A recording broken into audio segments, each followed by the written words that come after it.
Okay, so here we go with the digital library. Now, we've been talking so far about tests, right? The summative is a test. So it's the, end of year. How did the kid do? What has he or she learned? What can they show us? And the interims that are tests that are intended to show what the kid knows. The digital library is a whole different animal. This is not tests. This is teacher behavior in the classroom and student behavior in the classroom. This is all about strategies that are used. I mean, it could involve a test, but it's really about what you do with the results of that test, right? So you can use the interim assessment data formatively, yes, but this is really more about measuring student learning differently. Did you have a question? No, okay, sorry. All right.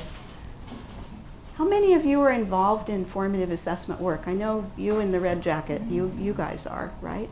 Any other districts that have really tackled building teacher knowledge about formative assessment strategies? Yay, you're not all going to be bored by what I show you then, that's great. Okay, so the digital library is all electronic resources. They're delivered that way. They have all been contributed by educators, right? They were vetted by a national network, so all of the states that participate in the Smarter Balance Consortium had teachers and they had college professionals, they had teachers, they had, I don't know if they had technology, they might have had some technology people, but basically they started with teachers that have language arts and math and science and social science, very strong in those backgrounds. They also included people that had a strong formative assessment background. The people who didn't, they taught formative assessment. And those people vetted the resources. So in California, there were 125 to start with. So do we have anybody in the room that participated in that state network of educators? Because often county offices had one. Okay, so not today. All right, the resources support implementation of that formative assessment process. That's the big takeaway.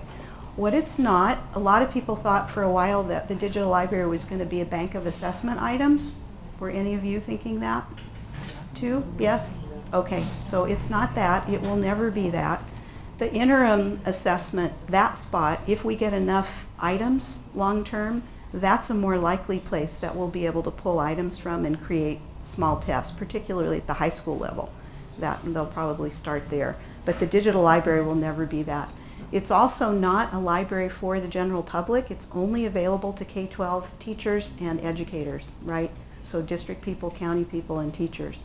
So it's not opened up to parents, which in some places has caused hardship, because if you're responsible for 10 teachers who are 10 parents who are homeschooling, right, and you want to make some of those resources available to them, that's been a little tricky for some people. But it can't be opened up to anybody but teachers because it's being paid for on a per teacher basis, right? This is something that the state of California pays for as part of Smarter Balanced, and not all states do that. Not all states have made it available to their teachers.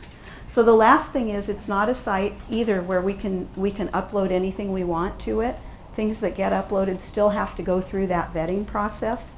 So if you do have something that you think is a good resource to share, I would encourage you to send it off to the department, and you can copy me. I can make sure it gets to the right person and see if we can get it through the vetting process that way. So the vetting process, they were vetted against these and more criteria. So first they had to align with a Common Core state standard.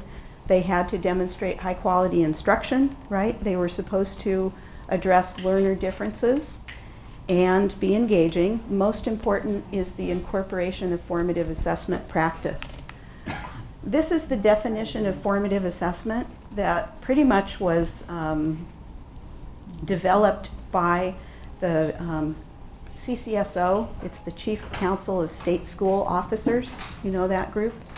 So this was Dylan William and Jim Popham, and I think his name is James Pellegrino. These are people who are high up in the food chain with formative assessment research and application.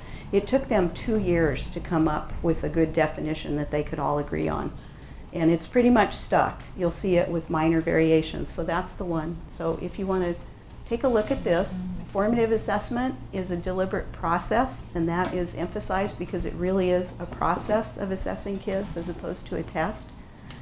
It's used during instruction, and it provides enough information for teachers to give feedback to their students that is actionable, that can move them forward, right? And that is used to adjust teaching and learning. So you can use the interim test results to adjust teaching and learning. This is more on the fly, right? I had a math teacher yesterday who, I'll show you a cycle slide, and he said, I can go through that cycle in about 5 minutes sometimes. It's that quick. I can see that somebody isn't getting it. I'm adjusting, I'm trying again, right? So this is the minute by minute stuff during the day. So the 4 attributes of the formative assessment process that all of the resources in the digital library are based on are these.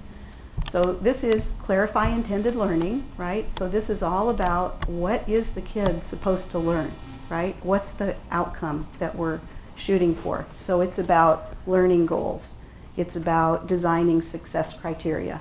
So that translated into what's in the digital library, there are 2 different flavors of resources. The first are professional learning resources. So let's say I have a teacher who's never really, I'm a ninth grade language arts teacher, and I know this person. He's at Chico Unified. He's brilliant, and he started using formative assessment a long time ago. He could go into a classroom. He's so entertaining. He knows his content so well. His kids did really well. But when he started clarifying what is it I want him to learn today, he said it just completely changed his teaching. It really made him think about, what do I need to do during the year? What am I really going to focus on? What do they really need to carry away? It just changed, right? And then he could really measure what they were getting on a daily basis, where he really wasn't before. So this is all about, in the digital library, teaching teachers how to do that, so professional learning resources that will help teach them, as well as, if they already know how to do it, right, some resources that will help them refine that. So I'm a 4th grade teacher, I'm working on this standard, what are some student-friendly language that will break this standard down into goals that the kids are going to hit. And then this one, clarifying intended learning, is also about what does it look like if the student is able to do what I want them to do, or what you want them to do, right? What does a great essay look like? What does that performance task, if it's done well, look like? Those kinds of things. So the takeaway is there's 2 kind of resources, the professional learning as well as ones to help with instruction in the classroom, okay, around each of these. So, and it's the same for elicit evidence, right? That's how am I going to know if the kids have learned it or not? So do I already know how to elicit great questions and use them either to engineer discussions for students so I can listen to see what they've learned and what they haven't learned, or to craft good exit tickets and how to use those exit tickets, so to learn those kind of strategies or to get better at them, or to steal some that teachers have already developed in other states and just use them. And then interpreting and acting. In all 4 of these, right, it's the same professional learning resources as well as some instructional resources. Does that make sense? Mm-hmm. Yep. All right, so this is the graph. This is the graphic I was talking about. So this, I believe this is from Margaret Heritage. This is a CDE slide, and they didn't credit it. So whoever used it didn't credit it. So maybe it's in the notes and I missed it. But anyway, this part, the start of it, these are the learning goals, the criteria for success. I think it must be Margaret's because it says learning progression. And then over here, so we're moving over here, eliciting evidence of learning. And so the means that we can do that is, right, a teacher assessment. So that could be a test, self-assessment, self-regulation, peer assessment, or this could be watching, right? Just teacher observation, those kinds of things.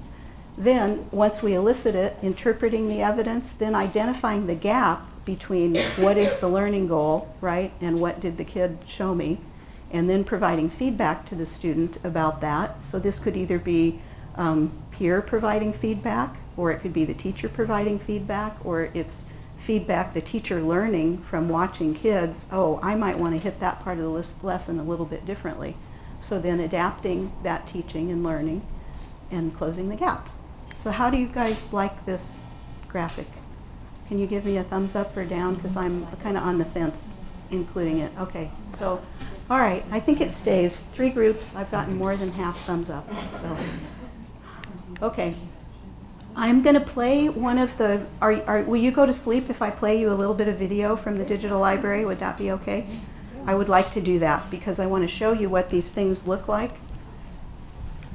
So I'm gonna sit here, and actually I'm gonna need to get my mouse, because otherwise, let's hope that my mouse works in this little environment here.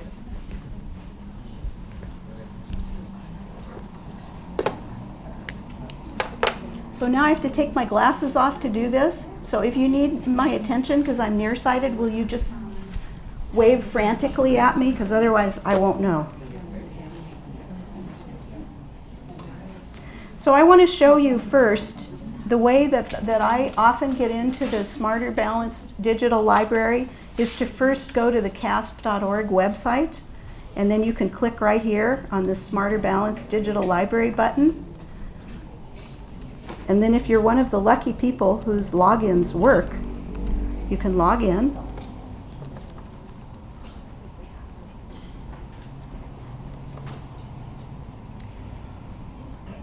And if you're even luckier, it will get you into it and it will show you this, right?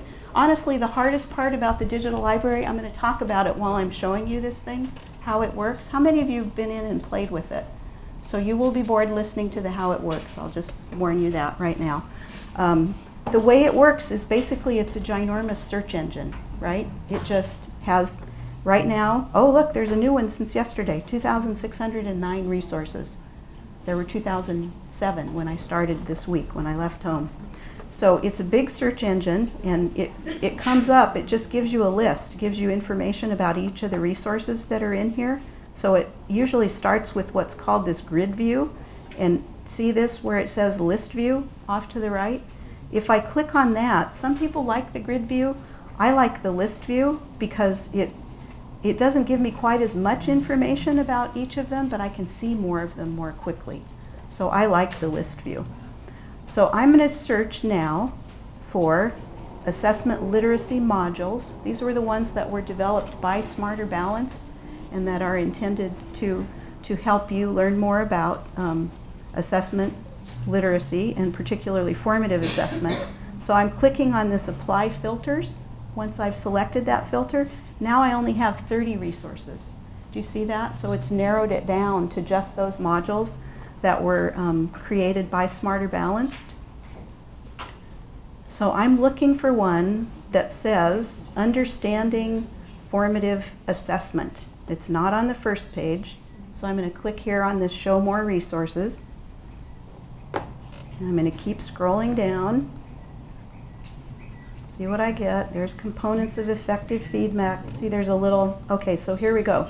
See this one, and it has a little heart on it? I have favorited that one. So sometimes I don't want to, search. I just want to go right to my favorites and pull it up. And also sometimes when you search, the one you want is like at the end of 60 resources, right? So if you find something that you like, it's a good idea to click on that favorite feature so you can get to it. So these are little videos. How many of you looked at the training videos that were made available by Smarter Balanced last year, and so you're familiar with the cartoon people? A lot of these are cartoon people, okay? A lot of the learning is cartoon people. So they start out and they have, I'm going to stop it here and just speak to, can you see the numbers? Can everybody see these numbers down at the bottom here? They go from 1 through 17, yes? So all of these modules that have been produced by Smarter Balanced, they start off with the same kinds of components. So number 1 tells you what this particular module is about. Number 2 is about the digital library. Number 3 is about the formative assessment. I may not be exactly right on what's covered. Once you have gone through these things, you might not want to go through them every single time. And you might not want to, if particularly those of you who are doing professional development with your teachers, they will die of boredom if you play every single one of these. They will. So I'm going to go to number 8, which is actually the content that I would like you to experience. So I just wanted you to take away that you can skip these things, right? I'm going to go to 8 and play that. is the smarter, balanced definition of formative assessment. Keep this definition in mind as you watch this section. You'll see that the key features of the formative assessment process embedded in this definition are supported by research.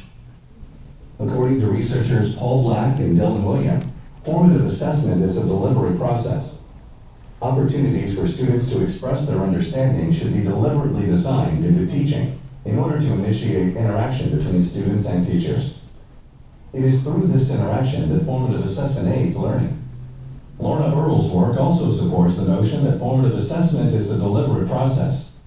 Earle reminds us that learning is not a linear process. Assessment doesn't come at the end. Learning intentions and assessments are so closely connected to curriculum that it is impossible to plan them in isolation from one another. Douglas Fisher and Nancy Frey affirm that while teachers are the primary drivers of the formative assessment process, through careful planning and real-time adjustments to instruction, students are also active participants as they become increasingly aware of how to monitor their own understanding. A national working group known as the Formative Assessment for Teachers and Students, FAST, State Collaborative on Assessment and Student Standards, SCAS, also acknowledged that the formative assessment process is used by both students and teachers. According to the FAST-SCAS, the primary purpose of the formative assessment process is to provide evidence that is used by teachers and students to inform instruction and learning during the teaching-learning process. Formative assessment is used during instruction. According to Dylan William, assessment is the central process in teaching. Without assessment, there is no interaction. The teacher might as well be speaking to a video camera that is being relayed to students in a different city. But the most important assessment happens minute by minute and day by day in every classroom. And that is where an investment of time and resources will have the greatest impact on student learning. The FAST-SCAS position paper also supports the use of formative assessment during instruction.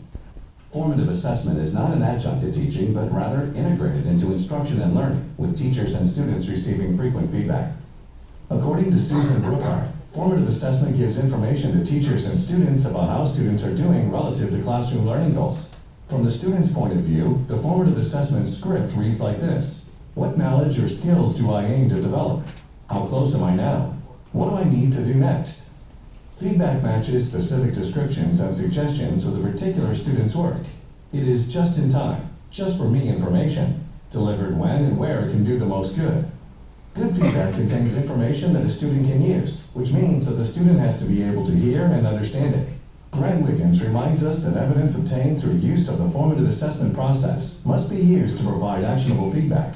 Wiggins tells us that formative assessment, consisting of lots of feedback and opportunities to use that feedback, enhances performance and achievement. Lori Shepard's research shows that formative assessment should be used to adjust ongoing teaching and learning. She defines formative assessment as assessment carried out during the instructional process for the purpose of improving teaching or learning. What makes formative assessment formative is that it is immediately used to make adjustments so as to form new learning. James Popham also maintains that formative assessment should be used to adjust ongoing teaching and learning. According to Popham, teachers need to examine the building blocks in a learning progression, judge the most probable adjustment they will need to make, more instruction or less instruction, and then time their formative assessments appropriately. It's one thing to collect evidence regarding students' building block status. It's quite another thing to arrive at an adjust or don't adjust decision. Effective use of the formative assessment process results in improved students' attainment of curricular learning targets and goals. According to Judith Arter, once students understand the nature of the learning targets they are to reach, they are in a position to begin to evaluate where they are with respect to these targets. Paul Black and Dylan William also remind us of the important role of the formative assessment process in the attainment of students' learning targets and goals. They state that innovations that include strengthening the practice of formative assessment produce significant and often substantial learning gains. We've looked at research that supports the smarter, balanced definition of the formative assessment process. Let's take a brief look at one other expert's definition of formative assessment to gain even deeper understanding of the process. Margaret Heritage has done extensive work in formative assessment. According to Heritage, formative assessment is a process that is fundamental and indigenous to the practice of teaching and learning. Finally, let's hear from Sean. Sean is a teacher who describes the shift in his teaching after implementing formative assessment practices in his classroom. He says, I used to do a lot of explaining. Now I do a lot of questioning. I used to do a lot of talking. Now I do a lot of listening. I used to think about teaching the curriculum, but now I think about teaching the student. As teachers and students make it a deliberate practice to set clear learning goals and criteria for success, they are able to collect evidence of learning over time. They use this evidence to make informed decisions that determine next steps. This process supports teaching and learning and leads to student readiness for college and career. Somebody told me yesterday that the guy sounds like the voice at Disneyland. So what did you think of that? Good people, good people. Yeah, have any of you heard them speak? Any of those people? Margaret or Jim Popham, he's been around forever, yeah. So I like that. I think that's kind of nice for people who are brand new to it. If we go now to number 10, right? I'm just going to play a couple minutes of number 10 for you. The formative assessment process is comprised of 4 attributes. 1, clarify intended learning. 2, elicit evidence. 3, interpret evidence. 4, act on evidence. Note that all 4 attributes are represented using a clothering. These 4 attributes work together to improve teaching and learning. Teachers and students are partners in the formative assessment process. Both are actively involved in each attribute of the process. As Margaret Heritage observes, when formative assessment is conceived as a practice implemented by teachers in collaboration with their students, then its promise as an enabler rather than an evaluator of learning can be realized. Let's take a closer look at what Ms. Heritage refers to as teachers in collaboration with their students. In this next section, we will present what you might observe in a classroom where teachers and students are engaged as partners in the formative assessment process. We will use the 4 attributes as the framework for this collaboration. Clarifying intended learning provides teachers and their students with the information they need to move learning forward. This is usually done using learning goals and success criteria. When intended learning is effectively clarified, learning expectations, learning goals, and the evidence of mastery, success criteria, are clear. Learning goals and success criteria are phrased in language students can easily understand. Teachers and students share responsibility for learning. Students have opportunities to see and/or discuss examples of what high-quality work looks like, so they know the expectations for success. So I'm going to stop it there, but just so that you know that that particular section in 10 goes through each of the attributes to explain them at that level of detail. So if you are doing professional development with teachers, that's a really nice place to stop and have them talk to each other about the extent to which they're using some of these things already to identify those areas where you might want to go a little bit deeper. I'm going to go back to the PowerPoint here for just a minute. So this particular formative assessment planning document ties in with that understanding the formative assessment process. So you heard the experts in the field and we looked at one. I didn't go through all 4 of them because of our time, but this resource helps teachers plan moving forward, those areas that they have knowledge in or ones that they want to learn more about. The other assessment literacy modules that you might be interested in, there's one for each of the attributes. There's like a set of these for K2 and a set for 3-5, a set for 6H, and for high school. And that focuses on a particular teacher. That's not cartoon people. It's partly cartoon people, but also videos that show real teachers engaging in these kind of things. So those are valuable. I'm just sharing these as my personal favorites. We will be cutting this out because this is not a CDE recommendation.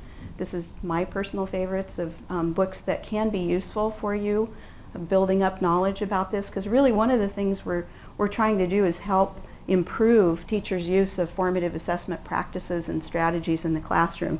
So the embedded formative assessment is Dylan William.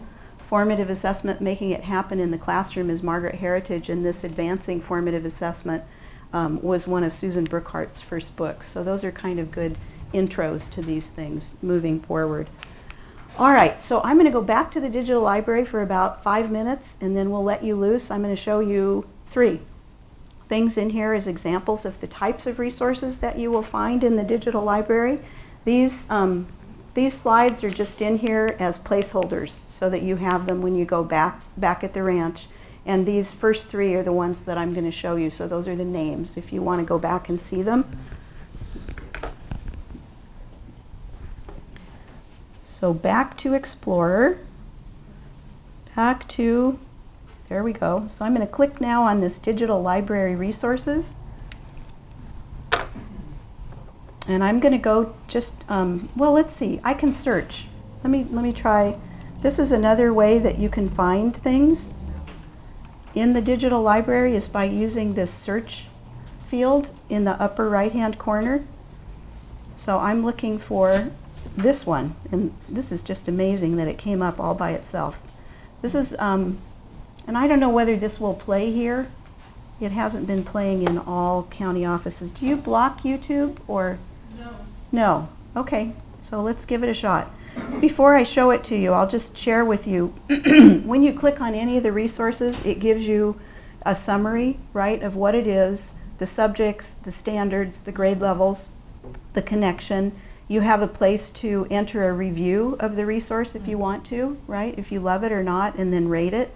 It will offer you related resources, and then the flag tab is there in case you don't like it. There are some things like you could say, oh, this is outdated, you know, I've seen this. Anyway, there are lots of different flags.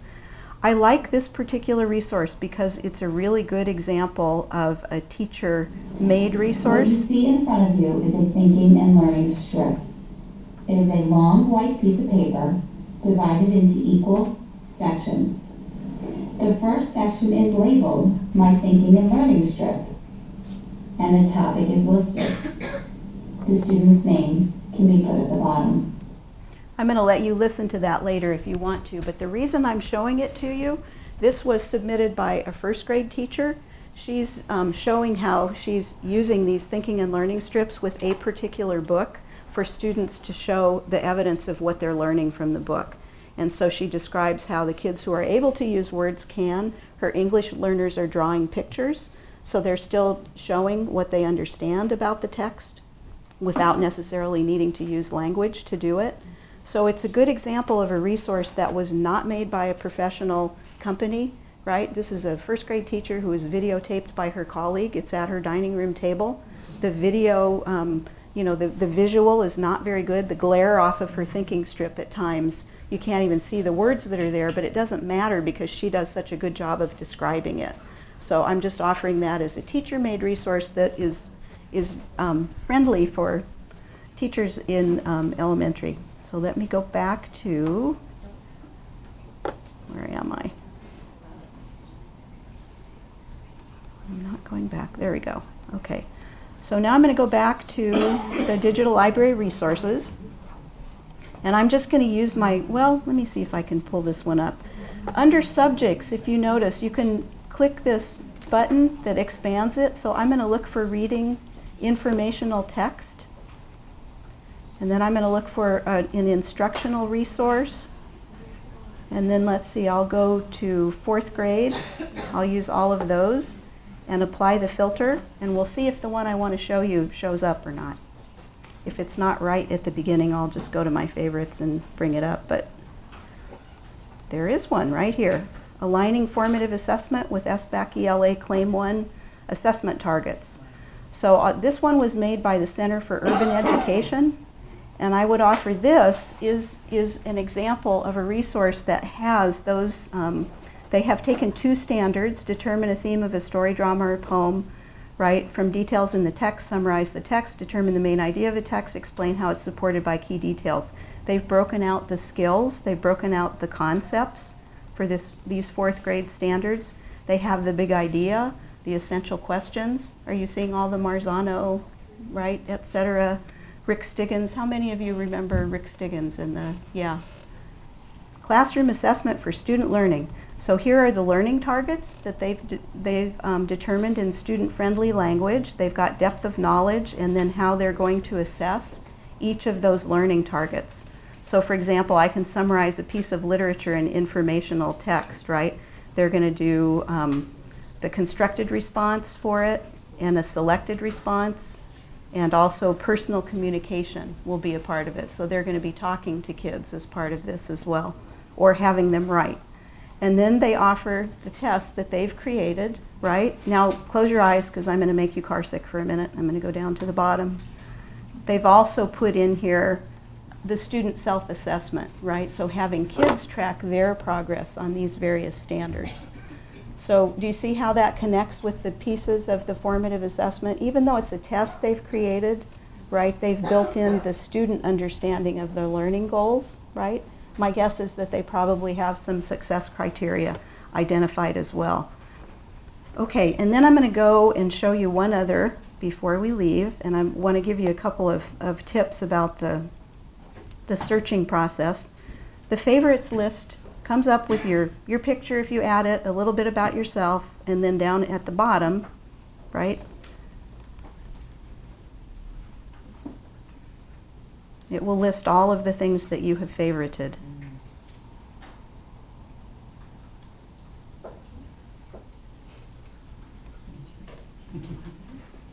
So I'm clicking on this informational text learning and formative assessment strategies.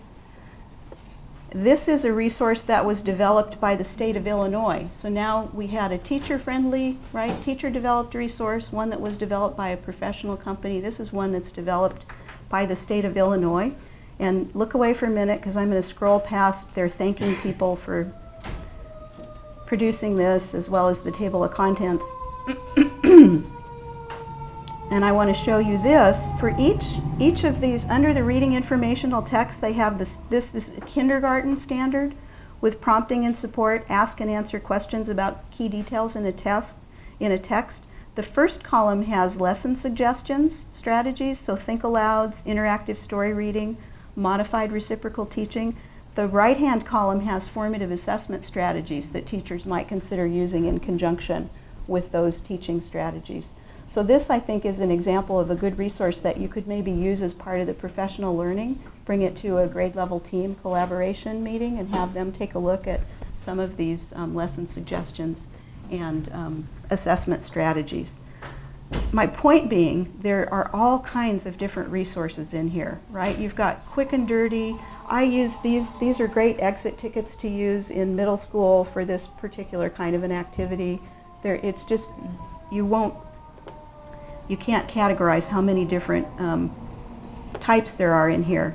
But one of the things that we found really helps if you're working with classroom teachers is to have them start with whatever standard it is they're trying to hit.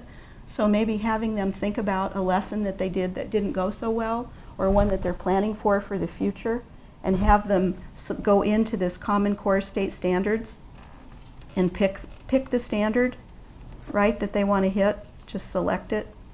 Let's say measurement and data. What the heck? So I'll pick on these three. They would probably just be picking one.